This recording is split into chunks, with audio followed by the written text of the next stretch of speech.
सर्वात मोठी बातमी घडामोडी पाहण्यासाठी चॅनेल सबस्क्राईब करा। मंत्री दादा भुसे यांनी संजय राऊत यांच्याविरोधात मानहानीचा दावा दाखल केला होता। त्यासंदर्भातच आज सुनावणी होती। मालेगावच्या शेतकऱ्यांचा आणि नागरिकांचा संभ्रम आणि त्यांच्या तब्येतीचा विचार करता हा दावा संपला असे दादा भुसे यांनी म्हटले। संजय राऊत यांनी दिलगिरी व्यक्त केल्याने विषय संपल्याचेही दादा भुसे यांनी म्हटले। कोर्टामध्येच दादा भुसे आणि संजय राऊत एकत्र आले। या दरम्यान नेमके काय घडले हे सांगताना संजय राऊत आणि दादा भुसे दिसले। संजय राऊत यांनी आपल्याला चुकीची माहिती मिळाली आणि आपण दादा भुसे यांच्यावर आरोप केल्याचे मान्य केले।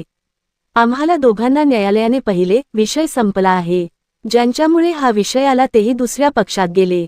दादा भुसे आणि माझे चांगले संबंध आहेत, असेही संजय राऊत यांनी म्हटले। ही महाराष्ट्राची संस्कृती आहे। माझ्याकडून चुकीच्या आधारावर वक्तव्य केलं आहे। सत्ता पक्षात ते गेले आहेत। दादा देखील सत्ता पक्षात आहेत। आम्हाला हे संपवायचे आहे, असे स्पष्ट शब्दात दादा भुसे यांनी म्हटले। यावर दादा भुसे यांनी म्हटले की 178 कोटींचा घोटाळा केल्याचा आरोप केला होता। तो विषय मी आधीच क्लिअर केला आहे। संजय राऊत यांच्या माध्यमातून आरोप करण्यात आले होते।